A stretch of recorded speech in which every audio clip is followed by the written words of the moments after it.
हरे कृष्णा। तो आप सबका शनिवार के साप्ताहिक कार्यक्रम भगवत कथा के कार्यक्रम में हार्दिक अभिनंदन, स्वागत है। तो जैसे कि आपको मालूम है, आज का विषय जो हमने चुना था वो था श्रील सनातन गोस्वामी जी के जीवन से कुछ शिक्षाएं हम जो प्राप्त कर सकते हैं, उस संदर्भ में हम संक्षिप्त में थोड़ा सा आज चर्चा करना चाहेंगे। वास्तव में ये भगवान के जो महान संत हैं, उनका जीवन का उद्देश्य एकमात्र होता है कि भगवान की इच्छाओं में किस प्रकार से सहायक होना और अपने आचरण के माध्यम से हम सबको दिखाना कि किस प्रकार से भगवत भक्ति इस जीवन में की जा सकती है। यही कारण होता है कि जब भगवान स्वयं श्री कृष्ण साक्षात श्री गौरांग महाप्रभु श्री चैतन्य महाप्रभु के रूप में अवतरित होते हैं, तो उनके साथ उनके निजी पार्षद, उनसे पूर्व कुछ पार्षद और कुछ उनके पश्चात कुछ उनके समकालीन पार्षद अवतरित होते हैं, एकमात्र उद्देश्य से भगवान को उनकी लीला में सहायक करने के लिए, भगवान की जो इच्छाएं हैं उनकी पूर्ति में उनकी मदद करने के लिए। जैसे कोई भी भारत के प्रधानमंत्री या कभी कहीं जाते हैं, अभी कहाँ अमेरिका के दौरे पर गए थे ना रिसेंटली, तो सब अपने साथ उनके जो है सिक्योरिटी वाले और मिनिस्टर्स इत्यादि गए थे, और बहुत सारे आईएएस ऑफिसर्स, बहुत सारे लोगों को साथ में लेकर गए थे, जो कि उनके कार्यों में, उनकी सब मीटिंग्स इत्यादि में उनकी सहायता कर सकें। तो उसी प्रकार से जब भगवान स्वयं अवतरित होते हैं इस धरातल में, तो वह भी अपने निजी पार्षदों को साथ में लेकर आते हैं कि भाई मैं ये कार्य करने जा रहा हूँ इस भौतिक जगत में, तो कृपया आप मेरे इस कार्य में सहायक हो। हर कोई अपना आदमी चाहिए होता है, नहीं कोई भी काम कराना हो तो अपना आदमी हो तो काम आसानी से हो जाता है। नहीं तो जिस सरकार बदलती है तो सब पहले सब जो है ऑफिसर्स का तबादला करते हैं अपने हिसाब से कि भाई अपने अपने आदमी पास में ले आए, तो स्वाभाविक है। तो भगवान भी इस भौतिक जगत में अवतरित होते हैं एक उद्देश्य से, और उनका भी कुछ इच्छा होती है कि कुछ कार्य होने हैं, तो अपने पार्षदों को साथ में लेके आते हैं कि भाई आप लोग आइए, मेरी सहायता करिए। और उन पार्षदों का जीवन केवल उनको सहायक एकमात्र उसी उद्देश्य के लिए वे अवतरित होते हैं। और श्री चैतन्य महाप्रभु जब अवतरित हुए तो उनके साथ भी कई पार्षद आए, और उनमें से ही एक पार्षद जो उनके अवतरित हुए उनके समकालीन, जिनका नाम था श्री सनातन गोस्वामी। तो भगवान की वह महाप्रभु की लीला में सहायक, और जो महाप्रभु की इच्छाएं थी जो वह करना चाहते थे, उनकी पूर्ति हेतु श्री चैतन्य महाप्रभु ने स्वयं सनातन गोस्वामी जी को, हम आज की कथा में चर्चा करेंगे, उनको आज्ञा दी कि यह मेरी इच्छा है, आप इनकी पूर्ति करिए। तो भगवान श्री चैतन्य महाप्रभु की बड़ी इच्छा थी कि भक्ति का प्रचार प्रसार हो, जो है वृंदावन, जो कि हजारों वर्षों से भगवान श्री कृष्ण की लीला, 5000 वर्ष पूर्व भगवान लीला करके गए, वह स्थान सब लुप्त हो गए थे। किसी को मालूम भी नहीं था कि कहाँ राधा कुंड है, कहाँ श्याम कुंड है, कहाँ जो भगवान के जो मूल विग्रह, भगवान के पड़पोते श्री वज्रनाभ जी ने जो स्थापित किए थे, वो सब लुप्त हो गए थे, छुपा दिए गए थे, कहीं झाड़ियों में थे तो कहीं जमीन के नीचे थे। तो बेसिकली पूरा ब्रज मंडल जैसा हमें दिखाई देता है आज, वैसा नहीं था, सब विग्रह लुप्त हो गए थे। तो महाप्रभु की बड़ी इच्छा थी कि जब संन्यास लूंगा मैं तो तुरंत वृंदावन जाऊं, लेकिन वह हो नहीं पाया। नित्यानंद प्रभु और बाकी भक्तों की इच्छा थी कि वह बंगाल के पास ही श्री जगन्नाथपुरी में रहें। उनकी माँ की भी ये इच्छा थी कि जगन्नाथपुरी में रहें, तो भगवान उसकी, श्री चैतन्य महाप्रभु उनकी सबकी इच्छाओं की पूर्ति हेतु स्वयं श्री जगन्नाथपुरी में निवास करते हैं। ये देखिए ना, भगवान भी जो कि स्वराट हैं, लेकिन अपनी भक्तों की इच्छाओं के अधीन रहते हैं। यह भक्ति की शक्ति है, भक्ति शक्ति वास्तव में। इस सबसे, यदि कहा जाए तो सबसे बड़ी शक्ति, जो सबसे पावरफुल शक्ति, एनर्जी क्या है? नहीं, कोई कह सकता है कि भाई सबसे ज़्यादा शक्तिशाली क्या है यहाँ पर, कोई न्यूक्लियर बॉम्ब सबसे ज़्यादा शक्तिशाली है, या मिसाइल, या आजकल तो पता नहीं अलग अलग प्रकार के बॉम्ब्स बन रहे हैं, जो बन रहे हैं, सबसे ज़्यादा शक्तिशाली क्या है जो जिसके बलबूते पे हम डरा के किसी से भी काम करा सकते हैं, बड़े से बड़े व्यक्ति से भी। नहीं तो वायरस लीक कर देंगे, क्या कर देंगे, कुछ भी कर सकते हैं। ये सब अनेक अनेक प्रकार की शक्तियां हैं, लेकिन वास्तव में जो भक्ति की शक्ति है वो सबसे सर्वोपरि है। जो भगवान की भी इच्छाओं को, जो भगवान जो चाहते हैं उसको भी परिवर्तन, दिशा बदल सकते हैं। भक्ति की शक्ति ऐसी है। नहीं तो भगवान की, श्री चैतन्य महाप्रभु की इच्छा थी कि मैं वृंदावन में निवास करूं, लेकिन भक्तों की भक्ति की शक्ति इतनी थी कि उनका रास्ता बदल दिया और पूरा जीवन बदल दिया। कहाँ वो ब्रज में जाके भ्रमण करना चाहते थे, ब्रज में रहना चाहते थे, और कहाँ केवल अपने जीवन काल में जब थे तो इस केवल कुछ 2 महीनों के लिए ही शायद वृंदावन जा पाए। जो कि जीवन बिताना चाहते थे, वो भी कई वर्षों तक तो जाने को ही नहीं दिया। 5 वर्ष के बाद जाने को मिला वृंदावन। हर रोज बात करते थे महाप्रभु कि मैं वृंदावन जाना चाहता हूँ, तो कभी कुछ ना कुछ बहाना बना के भक्त लोग रोक दिया करते थे। तो ये है भक्ति की शक्ति। इसलिए हम जिस मार्ग पे हैं, जो भक्ति प्राप्त करना चाहते हैं, वो बहुत ही बहुत नहीं, सबसे अधिक मूल्यवान वस्तु है, सबसे अधिक मूल्यवान। और भगवान इतनी सरलता से नहीं देते। भक्ति का मार्ग सरल है, लेकिन भक्ति की पराकाष्ठा को प्राप्त करना, भक्ति का सर्वोच्च श्रेष्ठ को प्राप्त करना इतना सरल नहीं है, क्योंकि भगवान उस व्यक्ति के वश में हो जाते हैं जो पूर्णतः भक्ति के निष्ठ हो जाता है, जो पूर्णतः भक्ति को प्राप्त कर लेता है। भगवान उसके वशीभूत हो जाते हैं, भगवान उसके बंधन में आ जाते हैं। तो समझ लीजिए, कोई अभी ऐसी वस्तु इतनी सरलता से कैसे भगवान देंगे? नहीं, जिससे भगवान अपने बस में हो जाएं, तो वो भगवान पूरा परीक्षा करके ही देंगे कि भैया ये आदमी सही है कि नहीं है, या इसको मैं इसके वश में आ जाऊं और बाद में पता चले ये कोई दुरुपयोग ही कर दे, मेरे से कुछ उल्टे सीधे काम ही कराने लग जाए। तो इसलिए भक्ति इतना सरलता से नहीं मिलता। हालांकि भक्ति का मार्ग सभी मार्गों में सबसे सुगम, और कलयुग में तो खासकर यही सर्वोत्तम सुगम मार्ग है, भक्ति का मार्ग। बाकी योग, अष्टांग योग इत्यादि जो भी हैं, अनेक कर्मकांड, अष्टांग इत्यादि इस युग के लिए नहीं है। बड़ा कठिन है उनको पालन करना, बड़े ही श्रम और बड़ा ही कठिन और बड़ा तप इत्यादि। तो भक्ति का मार्ग सबसे सरल है, लेकिन सरल होने का अर्थ ये नहीं कि बिल्कुल हल्का है। ये सबसे सर्वश्रेष्ठ है। वास्तव में सभी मार्ग जो भी भगवत प्राप्ति के हैं, वह भक्ति योग में आकर ही रुकते हैं। क्योंकि भगवत प्राप्ति, भगवान भगवत गीता और अनेक शास्त्रों में वर्णन किया कि केवल भक्ति के माध्यम से ही भगवान को प्राप्त किया जा सकता है। यदि आप ज्ञान मार्ग हो, अष्टांग मार्ग या कोई भी मार्ग हो, ये एक सीढ़ी की तरह है।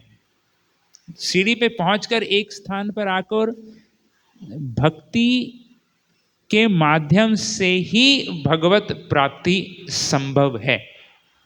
तो इसलिए कलयुग में सबसे सरल मार्ग है, परंतु सर्वश्रेष्ठ है, क्योंकि भगवान भक्त के वश में हो जाते हैं। तो इसलिए श्री चैतन्य महाप्रभु की जो इच्छाएं थी, वृंदावन में जाना और ब्रज भक्ति का प्रचार प्रसार करना और सब जगह इन ग्रंथों की रचना करना, जिनमें यह भक्ति का जो सार है, क्योंकि कलयुग में इतने सारे वेद शास्त्रों को पढ़ना तो संभव नहीं है। इतने लाखों करोड़ों श्लोक हैं वेदों में, ऋग्वेद, सामवेद, यजुर्वेद, अथर्ववेद और उपनिषद। इन सबको समझना, इन सबको पढ़ना जीवन में एक बार मतलब शायद जो बिल्कुल जिसके पास कोई काम धंधा नहीं हो, विरक्त इत्यादि हो, उसके लिए भी ये संभव नहीं है।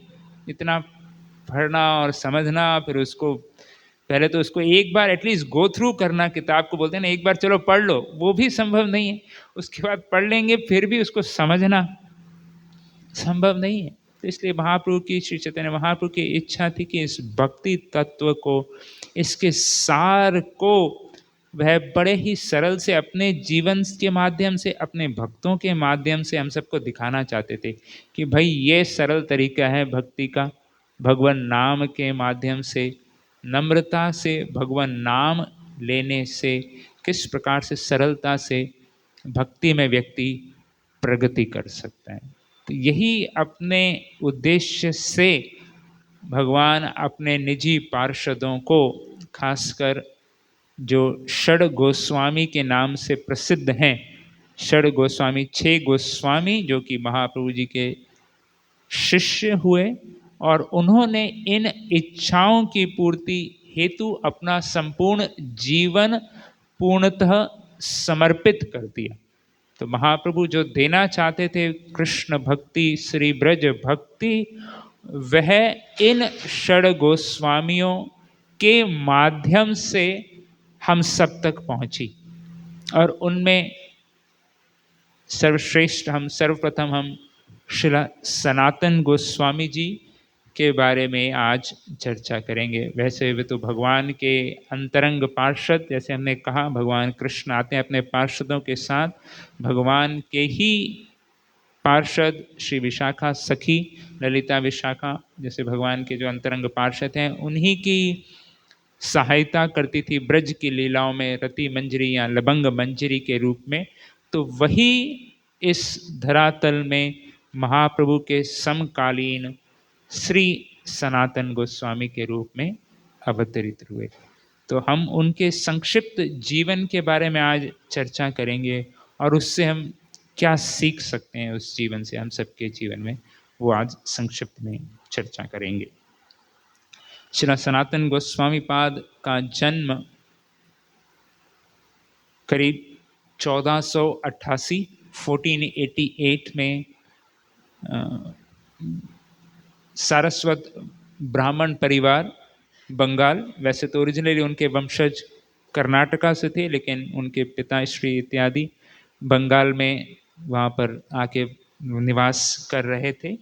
और 3 भाई, अमर, संतोष और अनुपम, जिनका नाम हुआ रूप सनातन और अनुपम बाद में।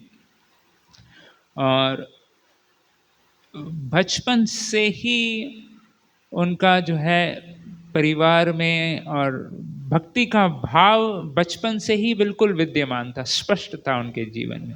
बचपन से ही भगवान की लीलाओं का श्रवण करना, उनके बारे में सुनना, वृंदावन का स्मरण करना, और खेलों में भी जब वो खेला करते थे तो भी ब्रज के जो 4 वन हैं, तालवन, मधुवन, काम्यवन, महावन, इन वनों के बारे में ही चर्चा करना। इन मतलब उनके प्लेग्राउंड्स, घर के इत्यादि को भी, सब जगह को भी वही नाम दे रखा हुआ था। तालवन है, इस तालवन में खेलने के लिए जाना है, महावन में खेलने के लिए जाना है। हमारे एक भक्त हैं शिवराम प्रभु, उन्होंने बारामती में जब आश्रम कुछ निर्माण किया था यूथ प्रीचिंग के लिए, तो उनको भी ब्रज से बड़ा लगाव है, तो उन्होंने भी सब कमरों का नाम दिया था, भौलावन और वृंदावन। तो इस प्रकार से बड़ा अच्छा है, घर में भी हर कमरे का नाम, घर का नाम भगवान के नामों के द्वारा रखना चाहिए हम सबको एक्चुअली, ताकि उस माध्यम से तो हम चलो भगवान का स्मरण होगा कि भाई ये हमारा वृंदावन है, ये नवद्वीप है, इस कमरे का नाम, इस कमरे का नाम मायापुर है, तो उस कमरे में जाएं और लिखा रहे, तो वो हमारी चेतना रहती है कि कैसे भगवत स्मरण होना चाहिए। वास्तव में यही प्रमुखतः जीवन का उद्देश्य कि भगवत स्मरण है सदैव। तो भक्तों को हर प्रकार के प्रकल्प ढूंढते रहना चाहिए। जैसे बाहर का आदमी होता है ना, कैसे कैसे जो जो कमा रहा होता है उसको होता है कि कैसे कमाऊं मैं, कैसे मैं धन अर्जन करूँ, अलग अलग तरीके, ऑनलाइन कमा लूँ कि ऑफलाइन कर लूँ कि ये कर लूँ कि वो कर लूँ, कुछ ना कुछ नया नया। हर कंपनी वाले जो भी हैं कुछ ना कुछ नया नया शुरू करते रहते हैं। उस प्रकार से भक्तों को भी नया नया कुछ सोचता रहना चाहिए, भाई मैं भक्ति में और कैसे प्रगति करूँ। चलो यात्रा चले जाते हैं, यात्रा नहीं तो कहीं कुछ पिकनिक चले जाते हैं, या तो नेशनल क्या बोरीवली नेशनल पार्क में पिकनिक करते हैं। एक भक्त हैं हमारे, वो कई बार भक्तों को लेके बोरीवली नेशनल पार्क में स्पोर्ट्स करते हैं भक्ति में, और फिर बाद में कथा कीर्तन करते हैं। तो अलग अलग तरीके से भक्तों को भी ये प्रयास करते रहना चाहिए, विचार करते रहना चाहिए कि भाई मैं कैसे भक्ति में वृद्धि करूं। चलो घर के कमरों के नाम ही बरसाना नंदगांव रख दिया, इस प्रकार से रख दिया, तो ऐसे कृष्ण का स्मरण होते रहना चाहिए। ये प्रमुख ध्येय लक्ष्य होना चाहिए हम सबका। हाँ, तो इस प्रकार से जो है हमेशा उनका जीवन बिल्कुल, और उनके माता पिता और सब साधु संतों को बुलाया करते थे, और श्री चैतन्य महाप्रभु की लीलाओं के बारे में वह सुना करते थे। तो बचपन से ही उन्होंने जो है उनके मन में बिल्कुल था कि कैसे तो हम जाके श्री गौर सुंदर श्री चैतन्य महाप्रभु, जो भगवान श्री कृष्ण जो अवतरित हुए हैं नवद्वीप में जहाँ वो रह रहे थे, वहाँ से ज़्यादा दूर नहीं था, कि हम कब उनका दर्शन कर पाएं। ये लालसा उनके हृदय में बाल्यकाल से ही थी। तो ये बड़ा माता पिता के लिए बड़ा कर्तव्य है एक माता पिता की, कैसे अपने बच्चों में हम प्रेरित करें कि इस सनातन धर्म को समझने का, इसका लाभ का बात करें। अभी कुछ दिन पूर्व ही हमारे मंदिर में एक बड़े वरिष्ठ भक्त हैं श्रीमान राधा गोपीनाथ प्रभु, वो बड़ा सुंदर एक उर्मिला माता जी श्रील प्रभुपाद जी के शिष्य हैं, उनके एक प्रवचन में से बता रहे थे कि कैसे बच्चों में अच्छे संस्कार देने चाहिए। उर्मिला माता जी, उनके खुद के 3 बच्चे हैं, और उसके बाद उन तीनों बच्चों की भी शादी हो गई, तो 13 उनके ग्रैंड चिल्ड्रंस हैं, और उनके आगे भी मतलब और 3 बच्चे हो गए हैं, ग्रैंड चिल्ड्रन के भी 3। यानी उनका इतना अनुभव है। चाहे तो मैं वो लेक्चर भेज सकता हूँ एक्चुअली, प्रभु जी बहुत अच्छा लेक्चर है उर्मिला माता जी की, कैसे बच्चों को ट्रेनिंग देनी चाहिए अपने बचपन से। I can send it to Prabhu ji, और फिर सब ग्रुप में देख सकते हैं। तो उसमें बता रहे थे कि 4 चीज़ें जो हैं हमें करनी चाहिए अपने बच्चों को अच्छे संस्कार देने के लिए, उनको कृष्ण भगवान के प्रति आकर्षित करने के लिए। सर्वप्रथम तो स्वयं तो अच्छे से हम, जैसे तो हम लोग सुना ये सब ने जानते हैं कि बच्चे देखकर सीखते हैं, माता पिता का देखते हैं कि भाई ये माता पिता इस भक्ति के मार्ग को बड़े सीरियसली ले रहे हैं, इसका पालन अच्छे से कर रहे हैं, तो हमारे कहने से अधिक वो हमारे को देखकर सीखते हैं। वो समझ सकते हैं कि हम लोग केवल उनको बोल रहे हैं और खुद नहीं कर रहे। उनको बोलेंगे जब करना चाहिए और उनको मंदिर जाना चाहिए, और खुद हम नहीं जा रहे और खुद हम नहीं पालन कर रहे, तो वह नहीं संभव होगा। और साथ ही साथ बहुत ही प्रेम का संबंध बना के रखना हमेशा, relationship of love and trust, विश्वास का।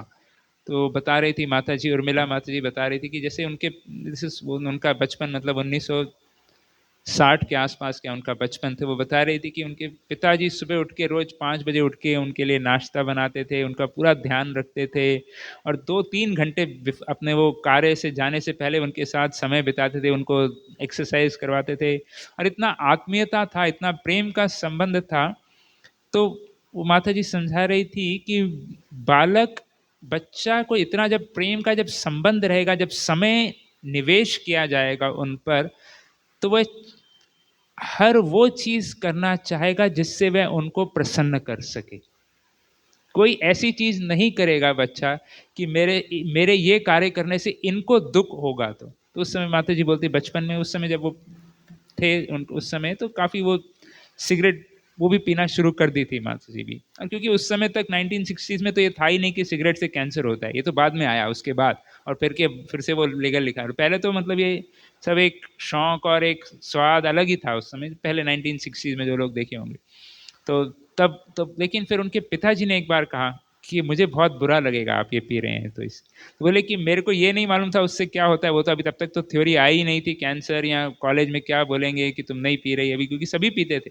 लेकिन जस्ट मेरे पिताजी को बुरा लगेगा, पिताजी ने मना किया, ये छोड़कर मैंने छोड़ दिया। मतलब ये शक्ति है प्रेम, जो समय जो उन्होंने दिया, जो उनके साथ जो आदान प्रदान किया।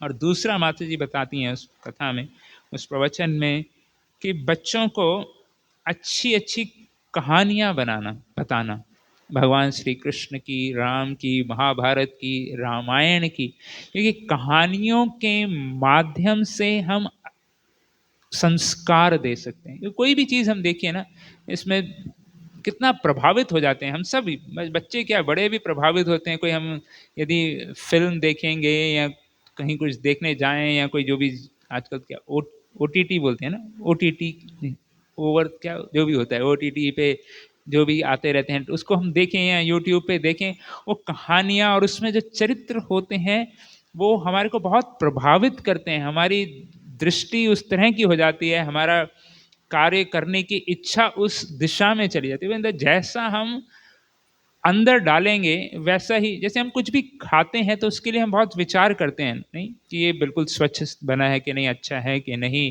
कहीं कहीं गंदे हाथ तो नहीं लगे। उसी प्रकार से कोई भी चीज़ हम अंदर ले रहे हैं कानों से, आँखों से, तो उसके बारे में भी हमें सतर्क होना चाहिए, हम सबको सतर्क रहना चाहिए। तो माता जी बता दी कि बच्चों को खासकर कहानियाँ सुनानी चाहिए, अच्छे चरित्र वाले व्यक्तियों के बारे में, साधु संतों के बारे में, उनके बलिदान के बारे में, देश के जिन्होंने देश के लिए बलिदान किया, उनकी कहानियाँ हमें बतानी चाहिए, सुनानी चाहिए। तो कह रहे थे कि जो 5 साल से छोटे बच्चे होते हैं उनको तो एक ही कहानी आप 10 बार, 20 बार, 50 बार बता दो, वो बोर नहीं होते। बताते रहेंगे, लेकिन धीरे-धीरे जिस विषय में, जिस चरित्र के बारे में बताएँगे, वह धीरे-धीरे वो क्वालिटीज़ अपने आप को इम्बाइब करने लगेगा। उनको लगेगा कि ये हमारे हीरो हैं, उनके गुण हमें भी इस प्रकार का बनना है। इसलिए ये बड़ा महत्वपूर्ण है कि हम बच्चों को अच्छी कहानियाँ, अच्छे संतों की, भगवान श्री कृष्ण की, श्री राम की एक आदर्श कहानियाँ सुनाएं रोज़, रात को सोने से पहले या दिन में जब भी समय मिले। ये तो बड़ा महत्वपूर्ण है। और तीसरा माता जी बता रही थी कि महत्वपूर्ण चीज़ है कि भक्तों को, बच्चों को मीनिंगफुल सेवा में लगाना। उन बच्चों को लगना चाहिए, जैसे इस हमारा जो भक्तों का जो समूह होता है, समाज होता है, उनमें बच्चों को भी एक प्रामाणिक, एक ऐसी सेवा जो उनको मिले कि हम भी इस संघ का भाग हैं।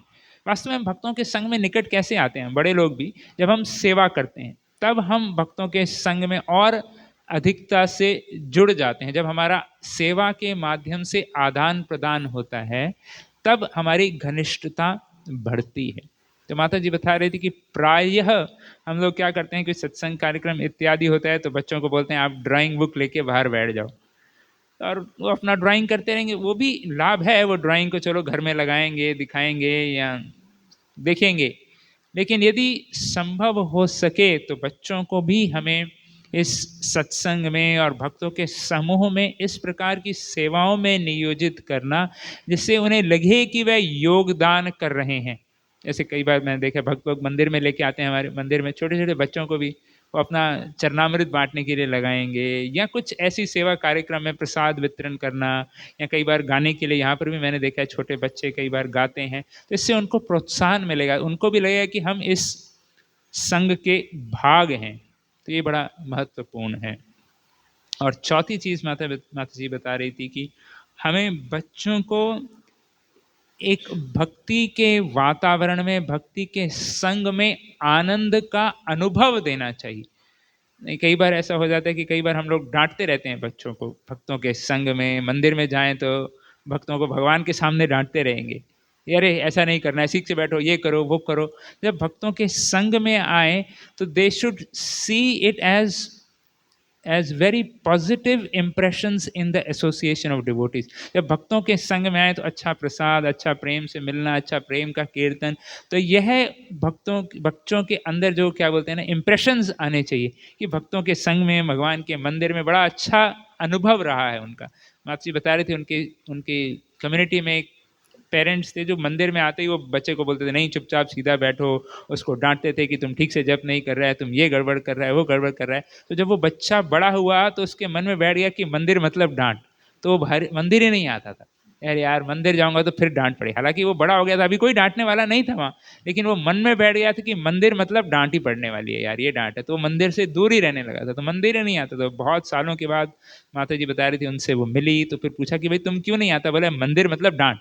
उसका मतलब वो कनेक्शन बैठ गया था, मेंटल एक मानसिकता बन गई। तो इसलिए बड़ा ये हम सबको, पेरेंट्स को या आप भक्तों को भी एक अच्छा अनुभव भक्तों के संग में मंदिर में हमें देना चाहिए। तो इस प्रकार से शिला सनातन गोस्वामी, रूप गोस्वामी और उनका बचपन के बड़ा ही अच्छा वातावरण उनके माता पिता ने एकत्रित किया था। बड़ी सुंदर सुंदर कथाएं सुना करते थे, संत घर पे आया करते थे, महाप्रभु के बारे में बताया करते थे, पूरा घर तो ब्रजमंडल जैसा ही बना दिया था और बड़ा एक पवित्र वातावरण घर में था। तो इस प्रकार से जो उनका पूरा भक्तिमय जीवन था। और एक बार तो जब युवक अवस्था में थे श्रीला सनातन गोस्वामी, उनके स्वप्न में एक ब्राह्मण आए और उन्हें वह, सपने में हो रहा है ये, और एक श्रीमद् भागवतम उनको भेंट दी। तो बड़े प्रसन्न हो गए और जब वह उठे उस दिन सुबह श्री सनातन गोस्वामी, तो उन्होंने देखा यहाँ तो कोई ब्राह्मण नहीं है और कोई भागवत नहीं है। तो बड़ा विलाप कर रहे थे कि ये क्या हुआ, मैंने ऐसा सपना देखा लेकिन ये पुस्तक मुझे कब प्राप्त होगी। लेकिन जिस दिन वो, उस दिन जब वह सुबह ठाकुर जी की सेवा कर रहे थे, तभी वहाँ पर एक सुंदर ब्राह्मण आए और उनके हाथ में बोला कि मैं आपके लिए भागवतम लेके आया हूँ, आज के बाद आप इसको पढ़िए और इसी से पूर्ण जीवन की आप पूर्णता को प्राप्त कर लेंगे। तो जैसे ही वो श्रीमद् भागवतम को देखा तो सनातन गोस्वामी बड़े प्रसन्न हो गए और बोले ये तो मेरा सपना सच हो गया, नहीं तो ये बड़ा मतलब असाधारण स्वप्न है और उसकी पूर्ति है। नहीं, श्रीमद् भागवत स्वयं अपने आप आ रहा है। उस समय तो इतना सरल नहीं था श्रीमद् भागवत को प्राप्त करना। हम जानते हैं श्रीनिवासाचार्य जी करके एक भक्त हुए, उनकी बड़ी इच्छा थी कि वो भागवत पढ़ें गदाधर पंडित जी के पास, और गदाधर पंडित जी के पास गए तो वो प्रेमाश्रु की वजह से वो पूरा स्क्रिप्ट ही खराब हो गया था। तो उनको जगन्नाथपुरी से बंगाल आना पड़ा और वो स्क्राइब्स को ढूंढना पड़ा। वो प्रिंटिंग प्रेस नहीं था, ये करीब हम जब बात कर रहे हैं करीब 16वीं शताब्दी, तो 500 550 साल पूर्व की बात कर रहे हैं। तो पूरा एक एक वो पहले वो पेपर प्रिपेयर करना पड़ता था, फिर वो जड़ी बूटियों से उसकी स्याही बनानी पड़ती थी, फिर किसी को ढूंढना पड़ता था लिखने के लिए। तो ग्रंथ उस समय बड़ा रेयर हुआ करते थे। तो जब उनको श्रीमद् भागवतम मिला सनातन गोस्वामी को, तो बहुत प्रसन्न हो गए। वास्तव में भगवान स्वयं उनको ये देने के लिए आए थे कि पुस्तक की, भाई ये पुस्तक आप पढ़िए। और आज श्री प्रभुपाद जी की कृपा से तो हम सबको बड़ी सरलता से यह गीता और भागवत, ये ग्रंथ बड़ा श्री प्रभुपाद जी की कृपा से सभी भाषाओं में, जो भी हम भाषा जानते हैं उस भाषा में बड़े ही सरलता के साथ, बस एक फ़ोन करना है। अभी तो अमेज़ॉन पे भी फ़ोन करेंगे तो भागवतम घर पे आ जाए। अभी घर पे तो नहीं, फ़ोन पे ही मिल जाता है सबके भागवतम। पॉकेट वेदास है और अलग अलग सॉफ्टवेयर भक्तों ने बना दिए हैं कि बिल्कुल सरलता से जेब में ही हम भागवत लेके घूम रहे हैं। लेकिन उस समय जब श्री सनातन गोस्वामी को वह पुस्तक प्राप्त हुई तो बड़ा आनंद हुआ। उन्होंने अपना पूरा जीवन का बिल्कुल वो आधारशिला बना रही थी। वास्तव में ये हम सब की आधारशिला होनी चाहिए, क्योंकि ये जो शास्त्र हैं, ये जो हमारे आधारशिला हैं, जीवन की धरोहर हैं, this is our basis of living, should be these scriptures. इसके आधार पर हमारा जीवन होना चाहिए। तब उस कई वर्षों के पश्चात कृष्ण लीला स्तव में श्रील सनातन गोस्वामी ने एक बड़ी सुंदर भागवत महिमा के अनेक श्लोक रचना की। उसमें एक बड़ा सुंदर श्लोक की रचना करते हुए श्रील सनातन गोस्वामी पाद कहते हैं, मदेक बंधो मत संगिम मद गुरु मन महाधान मन निस्तार को मद भाग्या मद आनंद नमस्तुतो। मद एक बंधु, तो श्रीमद् भागवत को बतलाते हुए कह रहे हैं, श्रीमद् भागवत को संबोधित करते कह रहे हैं कि मद एक बंधु, कि श्रीमद् भागवत हम ही एक मेरा बंधु है, मित्र है। मद संगिम, मेरा संगी है, मेरा भाई है। मद गुरु, मेरे गुरु हैं। मन महाधन, यही मेरा धन है, यही मेरा ट्रेजर है। मन निस्तारकः मेरा तारणहार है, मद भाग्य मेरा परम सौभाग्य है, मद आनंद मेरा आनंद का जो है स्रोत हैं श्रीमद् भागवतम। ऐसे श्रीमद् भागवत को मैं प्रणाम करता हूँ। तो इसी को उन्होंने अपने जीवन की आधारशिला बना ली, श्रीमद् भागवतम को। वास्तव में श्रीमद् भागवतम में वर्णन है, जब सुत गोस्वामी से पूछते हैं सब ऋषिगण कि भगवान श्री कृष्ण के जाने के पश्चात अभी कहाँ पर भगवान को प्राप्त कर सकते हैं, तो उन्होंने कहा कि भगवान श्री कृष्ण के जाने के पश्चात भगवान स्वयं श्रीमद् भागवत के रूप में अवतरित हुए हैं। श्रील प्रभुपाद जी भी श्रीमद् भागवतम की प्रस्तावना में वर्णन करते हैं कि यह ग्रंथ, this can bring about a revolution in the misdirected civilisation, कि यह श्रीमद् भागवतम का जो ज्ञान है उसमें वह शक्ति है कि जो दिशाहीन जो जो समाज जा रहा है उसको दिशा दिखाने के यह सक्षम ग्रंथ श्रीमद् भागवत है। और उसके पश्चात उनका वर्चस्व सब जगह फैला था। बंगाल में आसपास में सब लोग उनको बड़ा प्रेम करते थे और प्रभाव था उनके माता पिता का भी और इन तीनों का, अमर, संतोष और श्री वल्लभ, जिनका बाद में रूप, सनातन और अनुपम नाम हुआ। और जब इतना वर्चस्व था, इनकी जान पहचान इतनी थी सब जगह, तो उस समय के वहाँ के बंगाल के राजा नवाब अलाउद्दीन हुसैन शाह, उसने इनको तीनों को धमकी दे दी कि आप, उनके माता पिता को भी, कि इन तीनों को मेरे गवर्नमेंट का मेंबर बना दो भाई, मेरी सरकार में मेरी सहायता करने के लिए इनको अपॉइंट किया जाए। हालांकि उनके माता पिता बिल्कुल नहीं चाहते थे। उनके माता पिता तो प्रार्थना करा करते थे भगवान से कि भाई ये कब मुक्त हों। नहीं, हालांकि उनको बड़ा ही प्रमुख पदवी, मुख्यमंत्री और गृह मंत्री और रक्षा मंत्री, इस प्रकार के पद उनको दिए गए राज्य में नवाब हुसैन शाह ने। लेकिन उनके माता पिता प्रार्थना किया करते कि कब इस म्लेच्छ और ये मांसाहारी और व्यक्ति के चंगुल से ये लोग निकल जाएं। नहीं, किसी के माता पिता ऐसे सोचेंगे नहीं तो कोई गृह मंत्री बन जाए और कोई वित्त मंत्री बन जाए और वही बोलेंगे अरे यार ये निकल जाए, कब निकलेगा हमारा, कब इसको छुट्टी मिलेगी, मुक्ति मिलेगी। ये उनके भक्त थे, उनके माता पिता भी।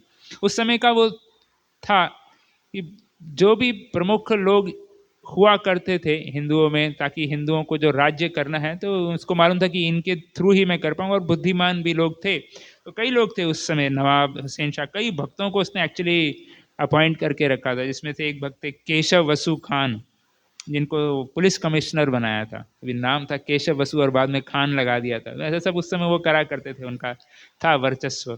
फिर हमारे गोपीनाथ वसु जी थे और पुरंदर खान जी थे, सब हिंदू थे, लेकिन उसने अपना पूरा कैबिनेट में यही सबसे क्वालिफाइड लोग थे तो उनको भर्ती करके रखा हुआ था। उनके जो डॉक्टर भी थे वो भी श्री मुकुंद कविराज, वो भी भगवान महाप्रभु के अच्छे भक्त थे। इस प्रकार से बहुत सारे भक्तों को बिल्कुल टॉप पोजीशन गवर्नमेंट में मिल गई थी। लेकिन वो बड़ी मुश्किल से कर रहे थे कि हालांकि इन्होंने तो मना भी किया था रूप सनातन के पेरेंट्स ने, लेकिन उसने काफ़ी धमकी दी थी नवाब हुसैन शाह में, अगर आप ये लोग नहीं करेंगे, ज्वाइन नहीं करेंगे मेरी उसमें गवर्नमेंट में, तो मैं हिंदू लोगों को बहुत परेशान करता रहूँगा। तो उस डर से ये लोग कार्य में लगे हुए थे। लेकिन और हाँ, उस समय उसने, नवाब हुसैन ने रूप गोस्वामी जो कि सनातन जी के छोटे भाई थे, उनको नाम दिया था डबीर खास, खास इस प्रकार का नाम दिया, तो टाइटल था। और इनको दिया था सकार मलिक, ताकि लगे कि भाई मुसलमान है और ये मेरी सहायता कर रहे हैं। इस प्रकार का टाइटल्स, पदवी दे दी थी उसने, सकार मलिक और दबीर खास करके, और पूरा उनकी सहायता करते थे। और बड़े ही बुद्धिमान तो थे ही और बड़ा ही प्रवीण थे और कौशल था, तो बड़े ही अच्छे तरीके से उसकी सहायता कर रहे थे और वो बड़ा ही प्रसन्न था इनके कार्यशैली से, दोनों की, रूप और सनातन और अनुपम की, तीनों की। ये बहुत उनके जो हैं कार्य से वो बहुत प्रसन्न था और एक तरह से बिल्कुल भाई मानता था कि आप लोग मेरे कार्य में हेल्प कर रहे हैं और मेरे भाई के समान ही, ऐसा कार मलिक को कहा करता था। और परंतु भक्ति रत्नाकर में बताया गया कि ये सब तो वो कर ही रहे थे, लेकिन उनका प्रमुख ध्येय, प्रमुख बिजनेस भगवत भक्ति ही हुआ करता था। रामकेली नामक स्थान, आज भी वो स्थान है, वहाँ पर उनका महल था। उस समय नवाब हुसैन शाह ने बंगाल का कैपिटल, कलकत्ता से पहले रामकेली था, कलकत्ता के से थोड़ी दूर पे ही है रामकेली स्थान, वहाँ पर उनका राज्य का कैपिटल था। तो इन लोगों का महल वहाँ पर था रामकेली में, रूप और सनातन का। तो वो लोग वहाँ पर शास्त्रार्थ किया करते थे। बंगाल से, कर्नाटका से, उड़ीसा से सब साधु संतों को बुलाया करते थे, उनके लिए रहने की व्यवस्था की थी और कमरे बनाए थे, बड़ा सत्संग के लिए मंडप बनाया था, मंदिर बना के रखा हुआ था। तो प्रमुख कार्य उनका यही हुआ करता था। और उनके जो गुरु जी थे विद्या वचस्पति जी, वो भी काफ़ी समय इन लोगों के साथ ही बिताया करते थे। विद्या वचस्पति जी, सार्वभौम भट्टाचार्य जी जो कि उड़ीसा के राजा के गुरु थे, उनके भाई विद्या वचस्पति इन रूप और सनातन के गुरु थे। तो ये भी काफ़ी समय यहाँ आया करते थे और भागवत पे कथा कीर्तन किया करते थे। तो भक्त को बड़ा चतुर होना चाहिए, जो भी कार्य में, जो भी सेवा में, जो भी ड्यूटी में लगे हुए वो तो करना ही है, लेकिन हृदय में ये ध्यान रखना चाहिए कि हमारा प्रमुख उद्देश्य है, ये जो मनुष्य जन्म जो हमें प्राप्त हुआ है, वो सर्वोपरि एक मनुष्य जन्म जिसको मिला है, जो ये देह जिसको प्राप्त हुआ है, उसकी सबसे पहली ड्यूटी है भगवत भक्ति करना, इस मनुष्य जीवन के लक्ष्य को प्राप्त करना। बाकी सब जो करना है वो अत्यंत आवश्यक है, लेकिन सबसे प्रथम ड्यूटी हम सबकी भगवत भक्ति है।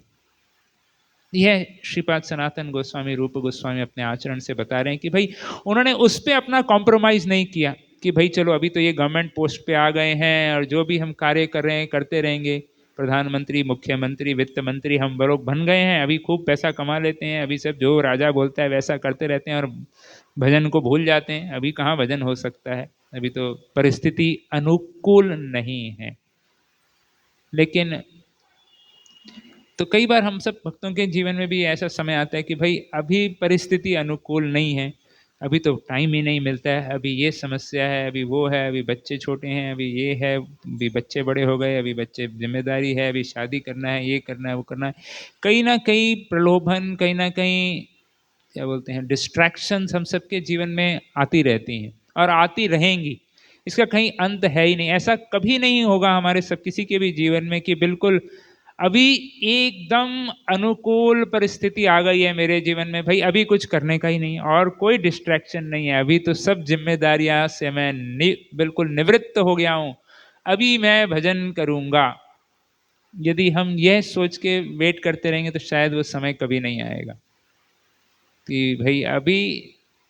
लेकिन यहाँ सनातन गोस्वामी, रूप गोस्वामी अंडर बिल्कुल उसकी नाक के नीचे बैठे हैं, कैपिटल के बाजू में ही उन्होंने अपना महल बनाया, मंदिर बना लिया, वहीं भागवत चर्चाएं हो रही हैं, भगवत कथा हो रही है, कीर्तन हो रहा है और सब आसपास के क्षेत्रों में भी, बंगाल, उड़ीसा और कर्नाटक इत्यादि के लोगों को भी पता चल गया कि भाई ये बिल्कुल यहाँ के मुख्यमंत्री जो हैं, वित्त मंत्री जो हैं, बड़े ही साधु प्रेमी हैं। तो महात्मा इत्यादि भी आया करते थे, भजन कीर्तन करा करते थे, उनके रहने की व्यवस्था किया करते थे। और जैसे ही इनको पता चला, रूप गोस्वामी और सनातन गोस्वामी, उस समय डबीर खास और सकार मलिक को, कि श्री चैतन्य महाप्रभु ने संन्यास ले लिया है और वह बंगाल छोड़कर वृंदावन जाना चाहते हैं, हालांकि बाद में जगन्नाथपुरी गए, तो इनके मन में बड़ी वेदना होने लगी, अरे यार ये तो बंगाल में ही थे, हमारे पास में थे, हम कभी भी जाके मिल सकते थे, अभी तो महाप्रभु दूर चले जाएंगे। तो ये कई चिट्ठियां लिखा करते थे महाप्रभु को, बहुत सारी लेटर्स लिखा करते थे और भेजा करते थे महाप्रभु को अपनी स्थिति को बताते हुए कि भाई हम ऐसी ऐसी स्थिति में फंस गए हैं, मुस्लिम राज्य के अंडर हैं, हमें ये सब दे दिया है, पोस्ट वोस्ट हमें नहीं चाहिए, हम तो सब छोड़ के आना चाहते हैं। हालांकि कोई जवाब नहीं आया करता था महाप्रभु ज़्यादा जवाब चिट्ठी शायद नहीं लिखते होंगे, जो भी कारण था, ब्लू टिक हो जाता था लेकिन वापस जवाब नहीं आता था, तो बड़े परेशान थे कई बार।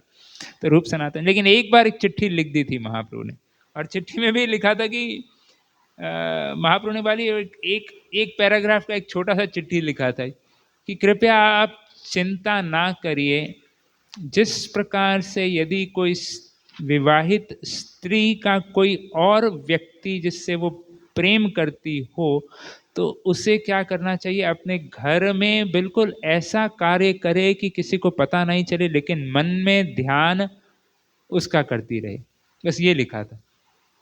तो बड़ा यार विचित्र है नहीं, ये सन्यासी महात्मा चिट्ठी लिख के भेज रहे हैं, और ये क्या चिट्ठी लिख के भेज रहे हैं कि क्या करने को कह रहे हैं। मतलब उनका कहने का भाव था कि भैया जो आप कर रहे हो, जो भी प्रधानमंत्री का पद मिला है आपको, वित्त मंत्री जो भी बने हैं, वो सब करते रहिए बाह्य रूप से, लेकिन अंतरंग निष्ठा आपकी श्रीमद् भागवत भजन में होनी चाहिए। बस ये है, मतलब ऐसा बिल्कुल स्ट्रेट फॉरवर्ड चिट्ठी नहीं लिखी थी। अभी पता नहीं क्या कारण है, ऐसा क्यों लिखी, लेकिन भक्तों के बीच का आदान प्रदान है, भगवान संदेश भेज रहे हैं तो वो तो समझ ही जाएंगे।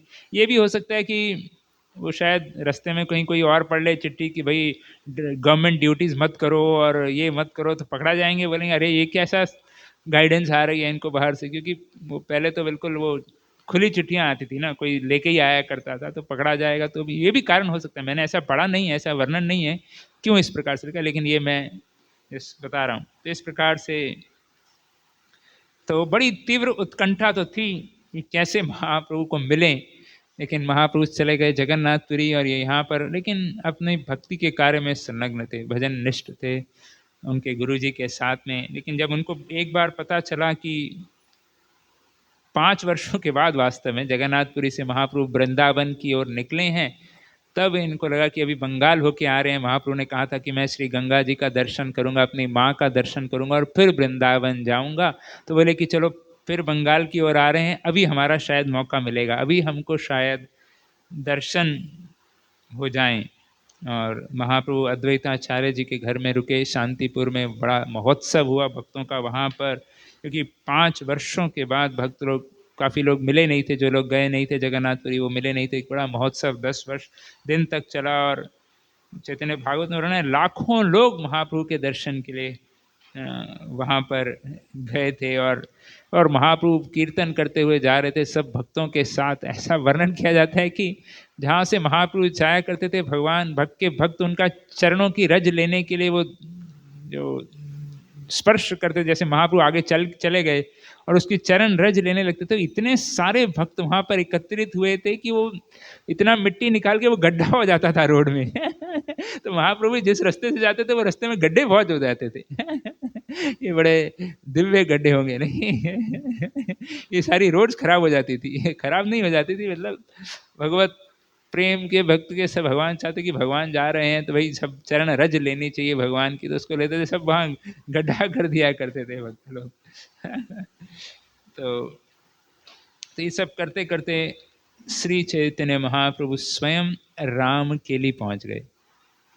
हालांकि बंगाल से वृंदावन की ओर जाते वक्त राम केली रास्ते में नहीं था, लेकिन महाप्रभु कीर्तन करते हुए उस दिशा में चल गए। तो कुछ भक्त आपस में बात भी कर रहे थे, भाई ये कुछ हमारा जीपीएस डायरेक्शन कुछ और दिखा रहा है, ये महाप्रभु कहीं और जा रहे हैं, कुछ गलत दिशा में जा रहे हैं, ये क्या हो गया। लेकिन कोई बोला नहीं, कौन बोलेगा, भगवान जा रहे हैं कीर्तन में मस्त हैं और जा रहे हैं, तो कोई कुछ बोला नहीं। और महाप्रभु कीर्तन कर रहे हैं और श्री हजारों लाखों लोग पीछे जाने लगे, जहाँ जहाँ महाप्रभु जा रहे थे सब घर बार छोड़ के बहुत सारे लोग चलने लग गए थे। महाप्रभु सबको बोल रहे थे जाइए घर, लेकिन बहुत लोग पीछे करते हुए, हजारों लोग थे। राम खेले में भी आए तो हजारों लोग उनके कीर्तन में भाग लेने लग गए। और तब ये खबर हमारे नवाब हुसैन शाह को भी पहुंचा, उनके कैपिटल में पहुंचे हैं, इतने सारे लोग हैं, तो उसने भी थोड़ा पहले केशव जी को बुलाया, जो उनके जो सुपरिटेंडेंट ऑफ पुलिस थे वहाँ के उस समय के, केशव खान जी, जो भी नाम था, केशव खान नाम दिया, तो उनको बुलाया कि ये कौन है भाई, ये क्या चल रहा है भाई, हमारे राज्य में कौन आए हैं। तो अभी केशव खान ने तो पूरा, तो पुलिस कमिश्नर थे वहाँ के, तो उनको तो मालूम था कि इतने हजारों लोग हैं यहाँ, सब साथ में हैं, लेकिन जस्ट टू उसको भी, इसका मुस्लिम है और इतना क्राउड देख के और कहीं कुछ गड़बड़ नहीं करे, तो उसको बिल्कुल हल्की सी रिपोर्ट दे दी, ऐसे ही बस 5-10 लोग हैं, कीर्तन कर रहे हैं, कोई चिंता की बात नहीं है। हालांकि वो नवाब हुसैन शाह ने भी पूरा रिसर्च करके रखा हुआ था, बोला कि तुम क्या बता रहे हो यार, आप सुपरिटेंडेंट ऑफ पुलिस है, लेकिन मेरे भी क्या बोलते हैं सिपाही सब जगह रहते हैं, स्पाइज रहते हैं, हजारों लोग हैं मैंने देखा है कि, और ये कुछ ऐसा नहीं कि कुछ बांट रहे हैं, नहीं तो ऐसा नहीं कि वो 100 रुपए दे के रैली में इकट्ठे किए हुए लोग नहीं है कि फ्री में कुछ प्रसाद मिल रहा है, वो लोग नहीं है, ये कुछ विशेष ही व्यक्ति हैं श्री चैतन्य महाप्रभु, कोई अद्भुत ही हैं सन्यासी की, जिसके पीछे लोग खाली राम के लिए के नहीं, आसपास जहाँ से पीछे गांव से आए हैं वहाँ के भी लोग हैं, तो मतलब ये कोई साधारण व्यक्ति नहीं है। तो इतना तो उसको समझ में आ गया था कि ये कोई और तो उसने कहा कि केशव खान को कहा कि इनके लिए कोई परेशान मत करो, जो भी इनको कीर्तन करना है इत्यादि करने दीजिए, इनको कुछ परेशान मत करिए, इतने कोई खुदा का ही बंदा होगा ये, तभी इतने हैं, इतने लोग उनके पीछे पड़े हुए हैं और कीर्तन कर रहे हैं, ना ही कुछ पैसा वैसा ना दे रहे हैं, ना ही कुछ लंगर लगा के बांट रहे हैं कि ये लोग पीछे लोग आ रहे हैं, नहीं, ये कोई खुदा का ही बंदा है, इनको जो भी करते हैं कीर्तन करने दीजिए। और फिर उसने रूप गोस्वामी, जब पता चला कि और बढ़ता जा रहा है, तो रूप गोस्वामी जी को भी बुलाया, उनके दाबीर खास जी को, कि भाई ये कौन है। तो रूप गोस्वामी जी ने कहा कि भाई आप नवाब हैं, आप तो सब समझ सकते हैं, आप बुद्धिमान हैं, आप समझ लीजिए कौन है। तो वे शायद भगवान ही हैं कि, बोले हाँ। तो बोले हाँ, मैं इतना तो मुझे भी समझ में आता है कि यार ये कोई साधारण व्यक्ति नहीं है, जिसके पीछे हजारों लाखों लोग कीर्तन कर रहे हैं और भाग रहे हैं, और उसका प्रभाव जब उसने सुना, मतलब उस समय का जो प्रभाव था, वो उसको खबर मिल रही थी उसके स्पाइस से, तो समझ में आ गया था कि ये कोई साधारण नहीं है, शायद खुदा स्वयं आए हैं। इस प्रकार से उसने कर दिया। रूप गोस्वामी जी ने भी कहा कि ठीक है, आप जो भी है आप इनको करने दीजिए जो हो रहा है भजन। तो बोला ठीक है, कोई बात नहीं, जो भी भजन ये करते हैं करने दीजिए। और संध्या के समय जब कीर्तन इत्यादि के पश्चात महाप्रभु एक वृक्ष के नीचे बैठे हुए थे, वो वृक्ष स्थान अभी भी है रामकेली में, तब वहाँ पर दबीर खास और साकार मलिक यानी कि रूप और सनातन वहाँ पर पहुँच गए, बिल्कुल एक साधारण वेश धारण करके। वो गवर्नमेंट का नहीं तो क्या है, उस समय सब लोग पहचानेंगे कि हमारे मुख्यमंत्री आए हैं और वित्त मंत्री आए हैं, तो वो सब नहीं चाहते थे कि लोग ऑब्स्ट्रक्ट करें, तो एकांत में अकेले 2-4 लोगों को लेकर वो वहाँ पर बिना अपनी सिक्योरिटी और वो सब कुछ नहीं, सिंपल वेश में भगवान को जब मिलने आए, भगवान के पास आए, तो वैसे ही आना चाहिए, जैसे हम हैं वैसा चले जाना चाहिए भगवान के समक्ष। हम ये सब बाह्य आवरण छोड़ के आना चाहिए, जैसे इसीलिए बोलते हैं कि अपना जूता चप्पल बाहर रख देना चाहिए, अपनी जो जो अहंकार है कि मैं बहुत बड़ा व्यक्ति हूँ, मैं ये प्रधानमंत्री हूँ, मैं या इस कंपनी का डायरेक्टर हूँ, या मैं बहुत बड़ा भक्त हूँ, या मैं ये हूँ फलाना ढमकाना, जो भी अहंकार की जो भी हमारी ये जो जो आवरण जो हमने पहन के रखे हुए हैं, ये सब हम सबको उतार के आना चाहिए। मंदिर में भगवान के समक्ष जाएं, गुरु के समक्ष जाएं, तो ये सब आवरण बाजू में रख कर, शू स्टॉल के साथ वो भी बाजू में रख देना चाहिए कि भैया ये अभी मैं वैष्णवों का दास बन के ठाकुर का दर्शन करने जा रहा हूँ, तब भगवान प्रसन्न होते हैं। तो सनातन गोस्वामी जी के जीवन से हम देखते हैं कि बिल्कुल साधारण रूप से वहाँ, नहीं तो जाना चाहते तो वैसे भी एकदम अपना वर्चस्व के साथ और अपने तो क्या 8-10 सिपाहियों के साथ आगे बैंड बाजे के साथ आ सकते थे महाप्रभु को मिलने के लिए, और बिल्कुल फ्रंट दर्शन मिलता, नहीं वीआईपी दर्शन मिलता बिल्कुल साधारण दर्शन करने के लिए बिल्कुल पीछे खड़े हैं। सनातन गोस्वामी, रूप गोस्वामी का जो नम्रता है वो बहुत सीखने वाली बात है, नम्रता। ऐसा नहीं कि भाई मेरे पास वो वीआईपी दर्शन और वीआईपी एंट्री कार्ड है मेरे पास, नहीं, वो बिल्कुल पीछे बैठे हैं।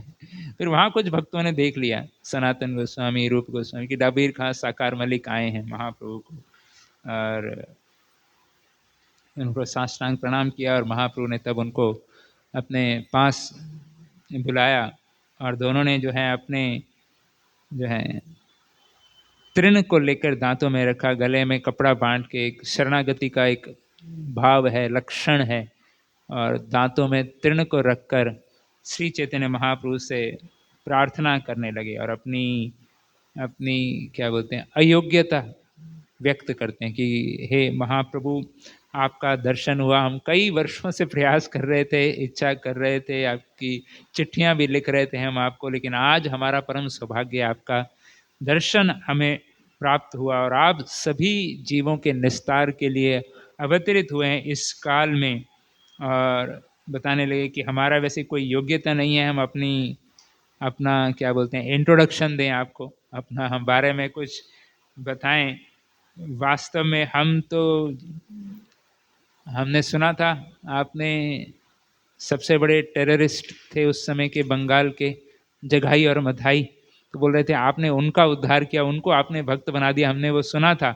हम एक्चुअली वास्तव में ये रूप गोस्वामी, सनातन गोस्वामी जो कि गौड़ सारस्वत ब्राह्मण परिवार से हैं और मुख्यमंत्री प्रधानमंत्री इस पद पर हैं, और वो कह रहे हैं कि वास्तव में वो हम दोनों ना, वो जो टेररिस्ट थे जगाई मधाई, उनसे भी निम्न कोटि के भक्त हैं, भक्त नहीं निम्न कोटि के व्यक्ति। महाप्रभु भी हैरान थे, अरे बाप रे, वो तो सही में वर्णन किया जाता है जगाई मधाई के बारे में, तो उन्होंने कोई ऐसा पाप नहीं है जो नहीं किया था, चोरी, मर्डर, रेप, जो भी वर्णन है, धारा, सब धाराएं उनके ऊपर, धारा 401, 302, 307 सब लागू थी।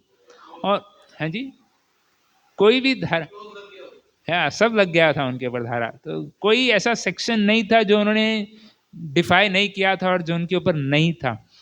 और वो सनातन गोस्वामी और रूप गोस्वामी दबीर खास साकर मलिक बोल रहे हैं कि हम उनसे भी निम्न कोटि के हैं। बोले वो तो चलो ब्राह्मण कुल में थे, आपका जहाँ जन्म हुआ नवद्वीप में ही रहते थे, और कभी कभी आप लोगों को कीर्तन पार्टी जाती थी, उनको चिढ़ाने में कभी कभी कीर्तन भी भाग कर लिया करते थे, क्यों बोल रहे थे अरे ये हरे कृष्णा वाले जा रहे हैं, इस प्रकार से चिढ़ाते थे कई बार, ये क्या नाचने वाले गाने वाले आ गए, कीर्तन करने वाले आ गए, ओ निताय गौरांग जा रहा है, हरे कृष्णा वाले आ गए, तो यह बोलते थे वो लोग। और उससे उनका उद्धार हो रहा था धीरे धीरे, और उन्होंने कभी कभी भक्तों को परेशान नहीं किया, और कभी किसी म्लेच्छ और यमन जो कि ब्राह्मण और गो हत्या में लगे हुए हैं उनके अंडर ड्यूटी नहीं की। देखो हमारा तो जीवन काल प्रमुखतः जो ब्राह्मणों की और गो हत्या कर रहे हैं उनकी सेवा में हमारा जीवन जा रहा है, ये उनकी नम्रता का भाव है। ऐसा नहीं कि उनको वो खुशी से वो प्रधानमंत्री का पद स्वीकार किया था, वो तो सनातन धर्म के पालन करने वालों की रक्षा हेतु ही उस बंधन में फंसकर ये उन्होंने स्वीकार किया था। लेकिन वो इस दृष्टिकोण से नहीं देख रहे थे कि वो ये देख रहे थे कि हमने उनके साथ मिल बैठ के हमने खाया, हमारा उठना बैठना गलत स्थान में है, हम इन म्लेच्छों के साथ जो गो हत्या इत्यादि करते हैं उनके साथ हमारा उठना बैठना है। तो अपने आप को वो उनका संगी मानकर अपने आप को निम्न कोटि का वो मान रहे थे। तो ये उनकी बड़ी नम्रता थी, और बोल रहे थे कि आपने जगाई मधाई को जो है क्षमा कर दिया और उनके अपराधों से मुक्त कर दिया और उनको अच्छा भक्त बना दिया, ये बड़े सरल काम होगा, लेकिन हमारे को आप उद्धार कर देंगे तो तब पतित पावन की एक्चुअली डेफिनेशन आपकी पूरी हो जाएगी। आप कहते हैं कि आप पतित पावन हैं, आपका कहा जाता है कि आप पतितों को पवित्र कर देते हैं, तो अभी ये एक केस स्टडी है हम दोनों, अगर आप हमें भक्त बना देंगे, हमें स्वीकार कर देंगे, तो बस you will be certified as पतित पावन। भगवान महाप्रभु भी बड़े हैरान थे, यार ये इनकी नम्रता तो बिल्कुल, इतने गुणशील गुणवान, इतनी नम्र स्वभाव इनका देखकर महाप्रभु का, वो तो कह रहे थे कि हम तो बोने हैं जो चांद को प्राप्त करना चाहते हैं। एक बोना व्यक्ति चांद को कैसे प्राप्त कर सकता है, नहीं संभव है हमारी, लेकिन आपकी कृपा अपरंपार है, हम अयोग्य हैं, लेकिन आपकी शक्ति हमें निकाल सकती है इस स्थिति से।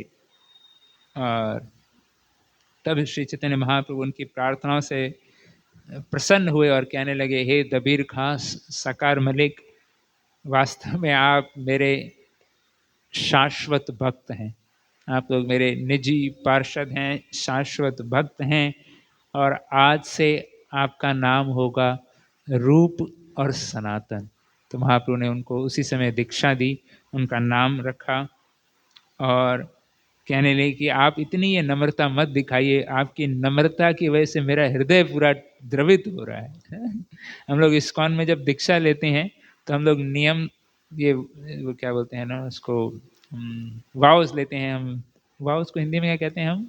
ये प्रण लेते हैं या प्रतिज्ञा लेते हैं, कह सकते हैं। प्रतिज्ञा लेते हैं कि हम 4 नियमों का पालन करेंगे, रोज 16 माला करेंगे और बिल्कुल नम्र भाव से जो है श्री प्रभुपाद जी के आंदोलन में हम सहायता करें। इस प्रकार की हम प्रतिज्ञाएं लिया करते हैं जब दीक्षा होती है इस्कॉन में। तो यहाँ पर महाप्रभु कह रहे हैं कि आपकी नम्रता कम करो, थोड़ी नम्र बनो। हम लोगों को सिखाना पड़ता है कि नम्रता बनो, नम्र बनो, नम्र बनो। हर प्रवचन में बताना पड़ता है, त्रिनादपि सुनीचेन तिरोरपि सहिष्णु। बारंबार ये सुनना पड़ता है कि भैया नम्र बनो, नम्र बनो, नम्र बनो। रोज ठोका जाता है हमारे मन में, फिर थोड़ा थोड़ा समझ में आता है, फिर भी बड़ा मुश्किल होता है। लेकिन यहाँ रूप सनातन को महाप्रभु कह रहे हैं कि नम्रता थोड़ी कम करो भैया, तुम कम करो। आपकी नम्रता बहुत ज्यादा हो रही है, मेरा हृदय द्रवित हो रहा है। महाप्रभु कह रहे थे कि मैंने आपकी सब चिट्ठियां पढ़ी, चिंता मत करो। हालांकि मैं जवाब एक ही बार दिया, लेकिन मैं आपकी सब चिट्ठियां पढ़ रहा था, लेकिन उससे मैं जानता हूँ आपके मनोभाव को, और मैं आपके इस मनोभाव से बहुत प्रसन्न है। और वास्तव में मैं राम के लिए केवल आप दोनों को मिलने के लिए ही आया था। सब भक्त लोग विचार कर रहे थे कि मैं ये डिटोर क्यों ले लिया, रास्ता तो कोई और था वृंदावन का, मैं यहाँ क्यों आया। वास्तव में मैं आप दोनों की ही तीव्र इच्छा थी मुझे मिलने की, इसलिए मैं यहाँ पर आया। और कोई चिंता मत करिए, और अवश्य शीघ्र ही भगवत कृपा आपको प्राप्त होगी और आप इस म्लेच्छ राजा के बंधन से जल्द ही मुक्त हो जाओगे।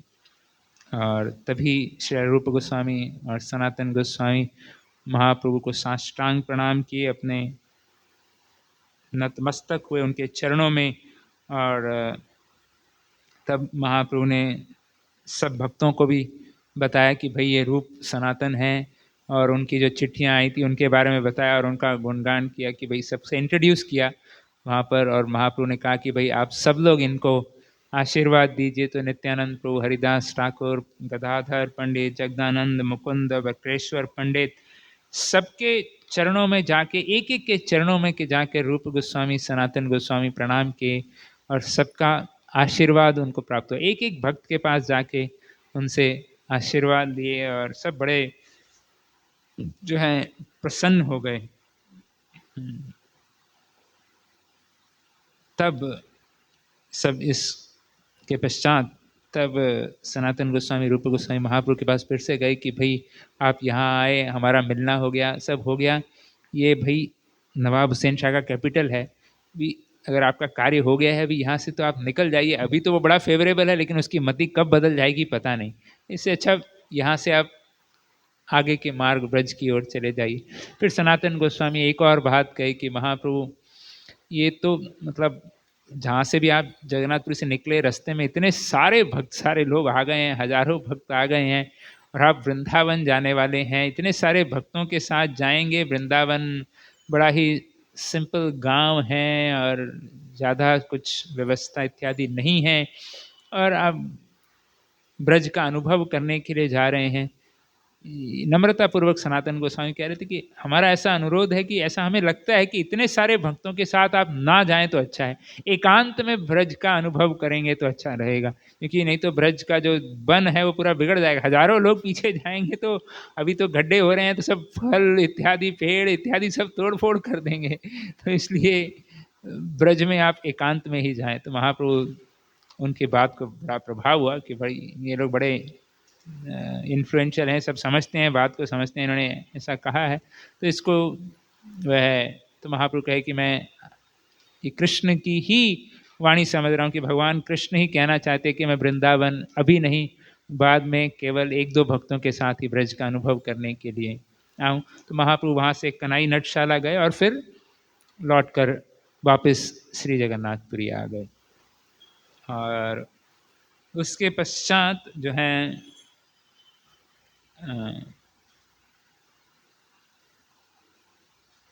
श्रील रूप गोस्वामी ने तो कुछ समय के पश्चात ही हमारे राजा अलाउद्दीन हुसैन शाह को अपना रेजिग्नेशन दे दिया और निकल गए श्री चैतन्य महाप्रभु को मिलने के लिए वृंदावन के लिए।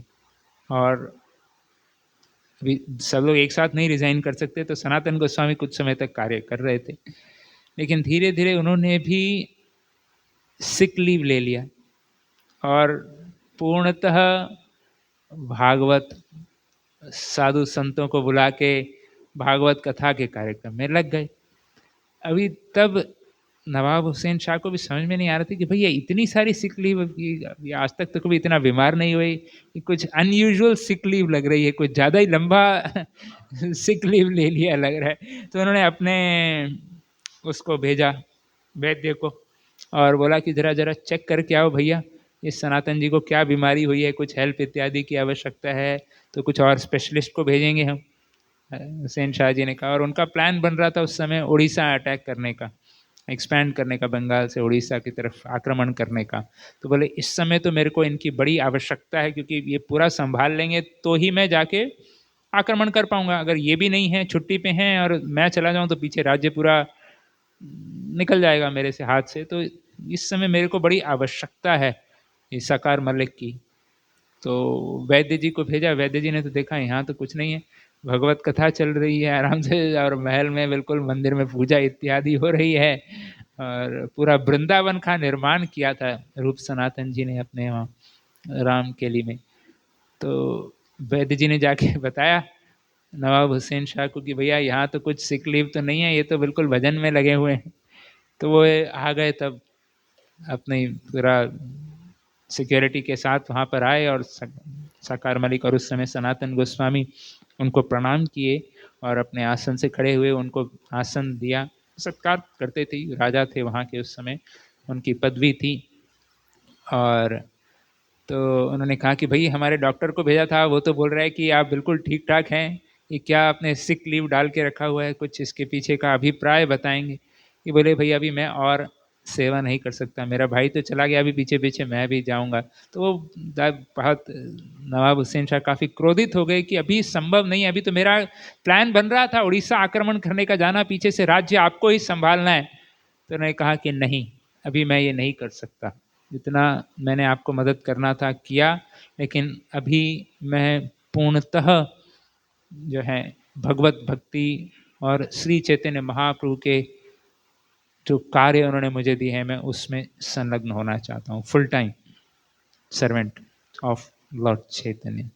तो नवाब हुसैन शाह की दो ऑप्शंस, या तो अरेस्ट नाउ, इमिडिएटली अरेस्ट करूँगा, या कंटिन्यू योर जॉब, दो ऑप्शंस हैं आपके पास। बोले बेटर अरेस्ट। सनातन गोस्वामी जी ने कहा कि ठीक है, आप मुझे यदि कैद करना चाहते हैं तो कैद कर लीजिए, लेकिन और मैं आगे आपको, और ख़ासकर आप उड़ीसा जा रहे हैं, जगन्नाथ जी वहाँ तो और बहुत भक्त हैं, वहाँ पर आक्रमण करने जा रहे हैं, इस कार्य में तो मैं बिल्कुल आपका सहायक नहीं बनना चाहता। तो बोले ठीक है, तो इनको गिरफ्तार कर लिया जाए। तुरंत गिरफ्तार कर लिया गया और जेल में डाल दिया गया।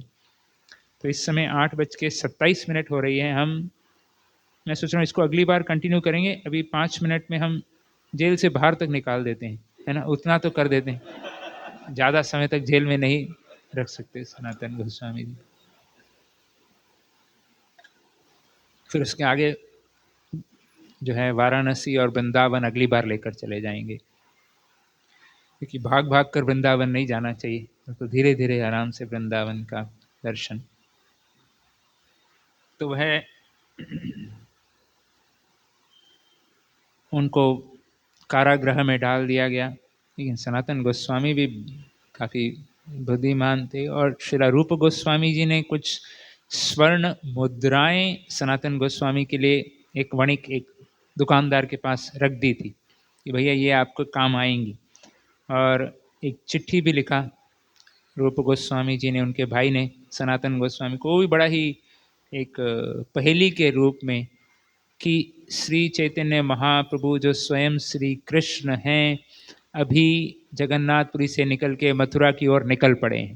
तो कहने का मतलब अभी रास्ते में मिल सकते हैं, ये अपॉर्चुनिटी है, आप भी निकल जाइए। इस प्रकार का चिट्ठी लिख गया। तो वहाँ उनको पहुँचा तो उनकी बड़ी तीव्र इच्छा हुई कि अभी तो निकल जाना चाहिए मुझे और श्री चैतन्य महाप्रभु को मिलने के लिए। तो वह प्लान बना रहे थे। और उस समय जो कारागृह के जो वहाँ का जो इंचार्ज था वो इनको पहचानता था, क्योंकि ये तो सरकारी पदवी में बिल्कुल टॉप पोजीशन पे थे। तो उन्होंने उनको कहा कि भाई मैंने आपको पहले आपकी काफ़ी सहायता की है, मदद की है, और वैसे भी आप तो बड़े ही देखने से ही बड़े खुदा के बंदे लगते हैं, लगता है आपने इल्म और खूब कुरान इत्यादि का पाठ किया है। और उसमें तो कहा गया है कि जो बंदी को मुक्त कराए वो महान होता है। उसका भी हृदय पिघल गया। भाई सामने वाले को गुणगान कर दो तो आधा हृदय पिघल जाता है नहीं आदमी का। अरे आप तो बड़े महान हैं, आप ये हैं वो हैं। तो उसको तो आज तक किसी ने नहीं किया होगा गुणगान। कारागार सुपर पुलिस क्या बोलते हैं, जेल के सुपरिटेंडेंट को कौन ग्लोरीफाई करेगा। तो उसको बेचारे को पहली बार किसी कैदी ने ऐसा गुणगान किया, और वो भी ये तो सनातन, उसको भी मालूम था पहले ये मुख्यमंत्री थे, तो ये बोल रहे हैं तो मतलब सच में एक्चुअली मेरा दिख रहा होगा कि मैं बड़ा अच्छा आदमी हूँ। तो उसके मन थोड़ा सा हृदय उसका ओपन अप हो गया, खुल गया कि भाई शायद मैं थोड़ी सहायता कर देता हूँ इनकी, सनातन की और सकार मलिक की। बोले हाँ लेकिन आप क्या कहना क्या चाहते हैं। कि बोले नहीं नहीं, मैं ऐसी इच्छा है कि राजा तो बाहर गया हुआ है, मेरी इच्छा है कि मैं आप मुझे मुक्त कर दीजिए। बोला नहीं नहीं नहीं नहीं, राजा को पता चल जाएगा तो मेरा तो। उन्होंने कहा वो तो ठीक है, उसके लिए तो मैं उपाय बता देता हूँ कि आप कह देना कि वो ये बेड़ियों के साथ गंगा के पास गए थे शौच इत्यादि के लिए, और वो बेड़ियों के साथ ही गंगा में डूब गए और बह के कहीं चले गए। हमने बहुत ढूंढने की प्रयास किया, ढूंढ नहीं पाए, राजा को इस प्रकार से बता देना। बोले आप तो जिंदा पी रहे हैं। बोला नहीं नहीं, मुझे फिर भी डर लग रहा है। तो सनातन गोस्वामी ने कहा कि 5,000 सोने की मुद्राएं मिल सकती हैं। बोले हाँ हाँ, अभी थोड़ा डर कम लग रहा है। तो बोला लेकिन फिर भी अगर मैं पकड़ा गया तो तुम। वो सनातन गोस्वामी ने कहा कि वैसे भी आप चिंता मत करो, मैं वापस आने नहीं वाला। यहाँ से मैं मक्का जाऊँगा, क्या हज पे चला जाऊँगा, तो यहाँ वैसे भी आने नहीं वाला, आपके क्षेत्र में आपके राज्य में आने ही नहीं वाला। वो राजा आएगा तो भी उसको पता नहीं चलने वाला, आप चिंता मत करो। ये लो 2,000 मुद्राएं और देता हूँ, 7,000 मुद्राएं। बोले अभी कोई डर नहीं है। पैसा बोलता है। तो बोले 7,000 मुद्राएं तो सब डर निकल जाता है आदमी का। तो बोला ठीक है, अभी मैं आपको छोड़ देता हूँ। तो इस प्रकार से वह पूरी व्यवस्था किया, रात में सब गार्ड्स वार्ड्स को छुट्टी देके उनको सनातन गोस्वामी जी को जेल से भगा दिया। और सनातन गोस्वामी जी बिल्कुल जो है प्रमुख मार्ग को छोड़कर, जो हाईवे वगैरह को छोड़कर अलग वन के पद से, उनके एक असिस्टेंट थे ईशान जी, उनके सेवक थे, उनको लेकर वह चल पड़ते हैं वृंदावन की ओर। और मार्ग में बहुत सारी कठिनाइयाँ आती हैं, और एक स्थान पर तो पहाड़ी इलाका होता है, पाटड़ा करके, बिहार के आसपास शायद वो क्षेत्र है, हजारीबाग और उससे पहले का क्षेत्र, बिहार के आसपास का क्षेत्र। जब वहाँ पहुँचे तो वहाँ का उनको तो सब मालूम ही था, क्योंकि इस पूरे पदवी में थे, बड़े उच्च पद पे थे, तो कि ये इलाका थोड़ा डाकुओं से है और पहाड़ हैं और मेन रास्ते से नहीं जा सकते। तो उन्होंने वहाँ के एक सराय था जहाँ पर, वहाँ पर गए और उस सराय वाले को कहा कि भाई कृपया आप थोड़ा हमें मदद करेंगे इस पहाड़ से पार करने के लिए। तो वो सराय वाले के साथ में एक उसका मित्र था जो कि ज्योतिषी था, और उसने देखकर कहा कि यार ये कोई बड़ा प्रमुख आदमी है, इसके पास 8 सोने की मुद्राएं हैं। तो जब ये बताया सराय वाले को तो वो तो बड़ा खुश हो गया।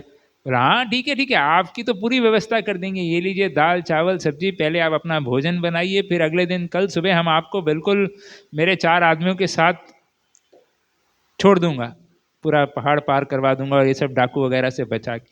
तो सनातन गोस्वामी भी बिल्कुल समझ गए कि भाई अति भक्ति चोरेर लक्षण, ये ज़्यादा ही भक्ति दिखा रहा है, मतलब कुछ तो गड़बड़ है, दाल में काला है इसके। वरना अभी तो बिल्कुल जब आए थे तो बिल्कुल कोई एकदम आते थे सत्कार नहीं था और बिल्कुल गंभीर मुद्रा थी, और अभी बड़ा प्रेम दिखा रहा है, मतलब कुछ तो दाल में काला है। तो क्योंकि उसके ज्योतिष ने बोला था कि इसके पास पैसे हैं, ये भी अच्छा है। नहीं, चोर डाकू इत्यादि भी ये भी रखते हैं ज्योतिषी की, किसके पास कितना पैसा है। तो तब सनातन गोस्वामी ने अपना जो उनका सेवक था साथ में ईशान, उसको पूछा कि भैया तुम्हारे पास कुछ है क्या, ये इतनी कुछ कर रहा है तो कुछ तो इसको हमसे इच्छा है मिलने की। तो बोले हाँ एक्चुअली मेरे पास 7 सोने की मुद्राएं हैं। बोले अच्छा, तो वो 7 मुद्राएं बोले दे दो अभी। तो लिए और जाके उसके पास गए सनातन गोस्वामी जी कि भैया ये मेरे पास 7 सोने की मुद्राएं हैं, ये आप ले लो। तो वो कहने लगा कि सराय का मालिक बोला अच्छा हुआ आपने आज दे दिया ये रात को, वास्तव में मैंने यही सोच के रखा था कि आप रात को सोएंगे, आपको अटैक करके मार दूंगा और ये सोने की मुद्राएं ले लूंगा। मेरे को मेरे पार्टनर ने बता दिया कि आपके पास 8 सोने की मुद्राएं हैं। अच्छा वो आप ये ला के खुद दे दिए और मेरे को ये पाप से बचा दिया, नहीं तो मैं तो मारने ही वाला था रात को। आप चाहे तो मैं आपको, अभी आपने मुझे ये खुद से दे दी तो मैं प्रसन्न हो गया आपसे, क्योंकि आपने मुझे बचा लिया ये बुरे कर्म करने से। मैं आपको कल छोड़ दूंगा सुबह सनातन, और मुद्राएं भी नहीं चाहिए वो बोलता है, अभी छोड़ दो, मैं आपसे बड़ा खुश हो गया हूँ। उसको भी बड़ा अच्छा लगा कि यार ये बड़ा ईमानदार आदमी खुद ही दे रहे थे। तो सनातन गोस्वामी ने कहा भैया ये ले ले भैया, आज तुम नहीं तो कल कोई और इसके लिए मुझे मार देगा, इससे जब ये झंझाल से मैं बचूं।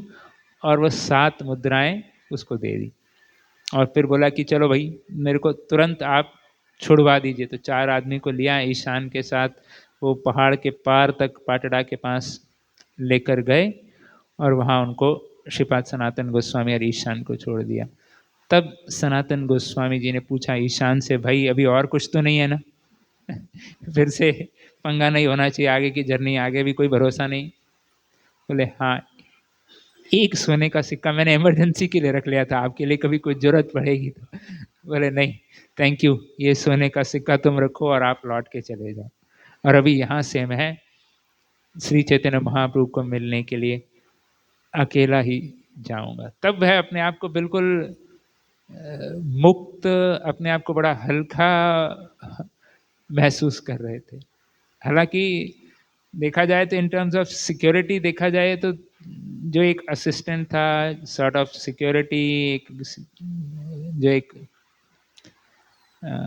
पैसा था जिससे कुछ खरीद सकते थे, जिससे कुछ अपना रक्षण कर सकते थे, वो दोनों चला गया। आदमी भी चला गया, वो भी चला गया, लेकिन वो और अधिक अपने आप को फ्री, अधिक अपने आप को मुक्त, अपने आप को हल्का महसूस कर रहे थे, क्योंकि वह अभी पूर्ण संरक्षण भगवान पर था।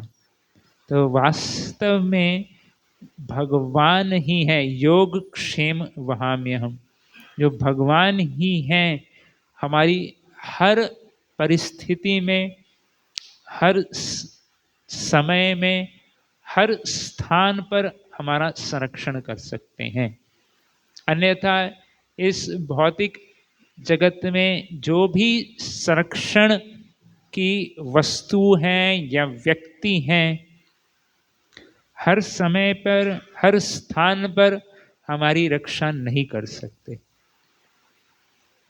हमको लगता है कि भाई मेरा परिवार है, मेरे पास ये लाइफ इंश्योरेंस है, एक्सीडेंट इंश्योरेंस है, फलाना इंश्योरेंस है, ये मेरी सहायता करेगा। लेकिन वास्तविक संरक्षण हर परिस्थिति में भगवान ही हैं जो सक्षम है। वो हम सबके हृदय में व्याप्त हैं, सबसे नज़दीकी व्यक्ति हमारे हैं, सबसे शक्तिशाली हैं। उनकी क्या बोलते हैं ना, भगवान की इच्छा के बिना तो पत्ता भी नहीं हिलता।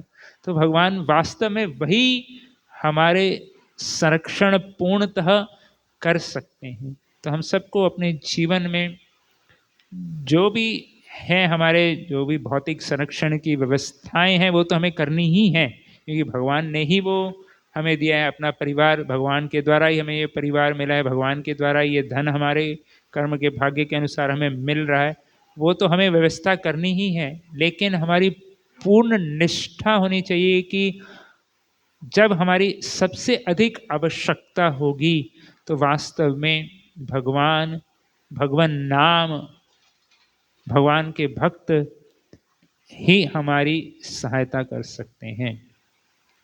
तो यह पूर्ण निष्ठा, पूर्ण विश्वास हम सबको हमारे जीवन में होना चाहिए कि केवल भगवान नाम, भगवत भक्त जो कि हमारे को भगवान से जोड़ते हैं, वास्तव में हमारे मनुष्य जीवन के लक्ष्य प्राप्ति में यही हमारे वास्तविक रक्षक हैं।